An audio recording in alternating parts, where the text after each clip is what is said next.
नमस्कार दर्शक बंधु मु त्रिलोचन नायक। आज आम जाना कन्या राशि अगस्ट मास किभली कटिବ। अगस्ट मास कन्या राशि आशा एवं आशार परिपूर्ण निश्चय रहिबो। तुमर योजनाबद्ध कार्य एई मासरे समाप्त हेबो।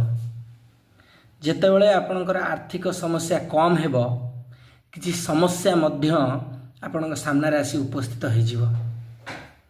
व्यवसाय इत्यादि चली सहभागिता सहभागी मैंने आपण को छाड़ी पारती जो कारण आपण को आपणकर कार्य परिवार रे प्रमुख असुविधार सम्मुखीन होगा पड़ पारे। यही मसरे आपण निकट में कहीं आपण सांघातिक हो पारती टी देखिक चलतु आपण पाख लोक किए तुम गुप्त योजना क्या कह ना नचेत यही मसरे आपण को बड़ क्षतिर सम्मुखीन होगा पड़ पारे। यही मसरे किसी विशेष कार्यपाई एक दीर्घ यात्रा इत्यादि जीवार संभावना रही। गाड़ी चलैवा समय सावधानता अवलंबन करंतु नले एक्सीडेंट होबार संभावना यही मसरे रही। ए थिला कन्या राशि अगस्ट मास किपरि कटिबो।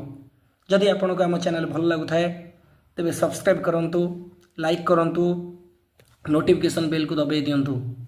नमस्कार।